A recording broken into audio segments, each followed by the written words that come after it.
Good to see you all. The Bible and the Book of Common Prayer have been laid on the table, and I think it's self-evident from the numbers registering in that we already have a quorum, so that can be taken as the case.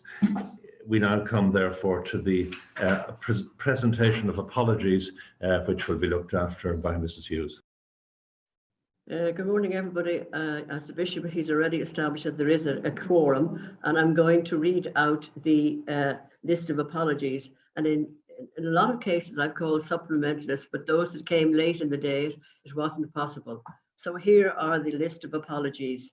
Joy Fletcher from Wexford, Suzanne Barrett from New Ross, Robert Thompson, Rathdowney, Violet Southern from Tullow, Maisie Hannon, Hackettstown, Dr. Rosemary Jordan, Hackettstown, John Johnston, Templemore, Sandra Parr, Castlecomer, Dorothy Langley, Cashel, Joe Peavoy, Mountrath, Alan Manley, Baltinglass, Leonard Wilson, Tullow, Samuel Rothwell, Bunclody, Emily Jackson, Mountrath, Gilbert Stanley, Templemore, Anne Slater, Gorey, Charlie Wallace, Templemore, Meta Hobson, Kiltegan, Henry Jenkinson, Loughlin, Mary Bradley, Castlecomer, Aris Checkett, Gorey, Peter Hudson, he was elected as a Synod spouse by council, Tom Rothwell from Castlecomer, Neville Tector, Clancalegny, the Reverend Richard Seymour Whiteley, who is off sick at the moment from Rathdowney,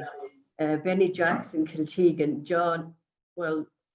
Trevor Jacob, Enniscorthy, Alvin Stanley, Abbey Leaks, the Reverend Christine O'Dowd Smith from Waterford, and Linda Ward from Castlecomer. Now, if I've named anybody who's actually in the meeting, don't worry, you can let me know afterwards and I'll remove your name from the list of apologies. Thank you, Bishop. Thank you for that. And could I remind members that where supplementals have been kind enough to participate, the voting rights in paper votes remains with the original member, but supplementals who are present for votes that may be taken, as it were, on the floor are, of course, entitled to participate. I'm very conscious that this is the first synod of a triennium. A strange context in which to be having it. We would love to be surrounded by newcomers that we would welcome into our ranks, but we hope those who are attending the synod for the first time will find it an enjoyable and fascinating experience, and furthermore that they will look forward to more actual meetings in the future.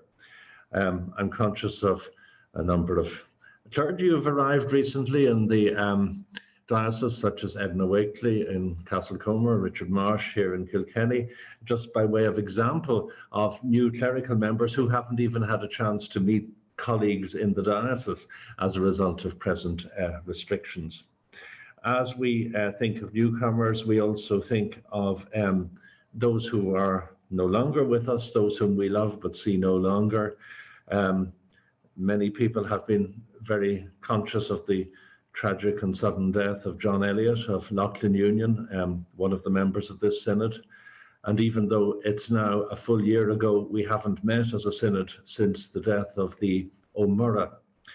David O'Murra was a person who gave extraordinary lay leadership to this diocese and to the wider church, and who gave of his many talents, as he did to other noble causes, to the Church of Ireland with singular zeal and great ability.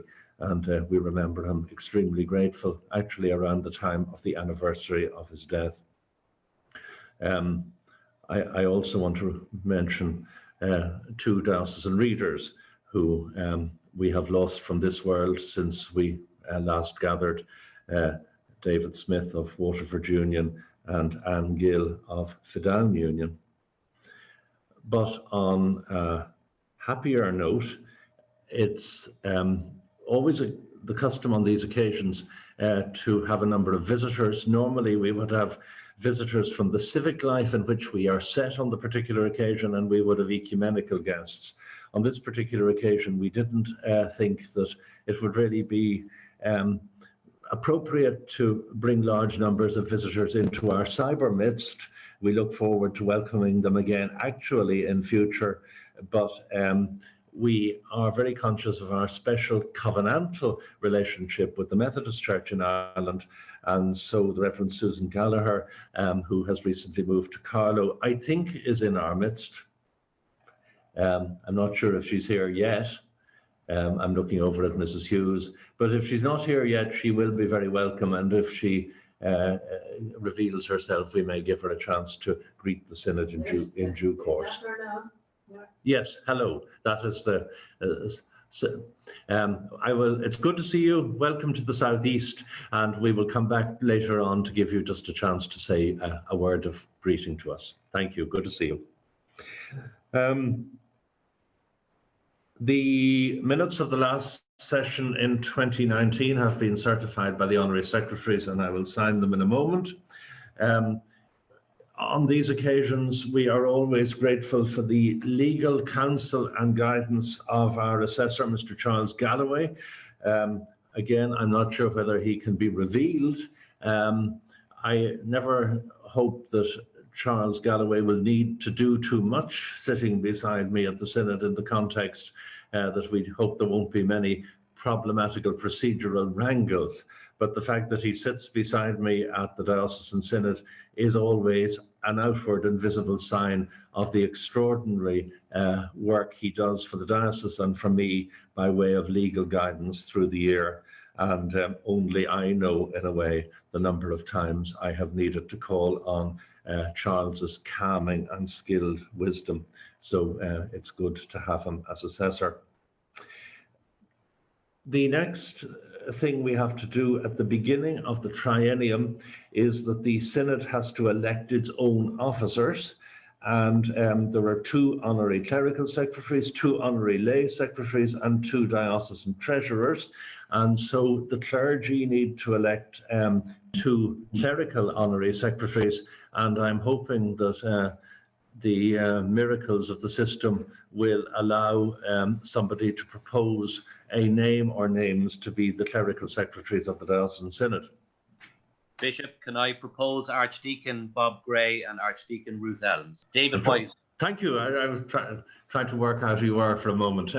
David White, Rector of Carlow, has proposed the 2 archdeacons to be the 2 clerical honorary secretaries of the Synod. I have to ask, are there any other nominations? I take it there is a seconder. I'm the seconder, Bishop Mark Hayden from Gorey. Thank you very much. And that does remind me, just because of time lags in pictures coming up, if people would say who they are and their parish when they are saying anything. But thank you to Mr. White and to Canon Hayden. I'm assuming there are no other nominations, and therefore we have to ask the clergy present, do they assent to the appointment of the archdeacons as the clerical secretaries of the Synod for this triennium? I think, is a poll going to appear? Bear with us.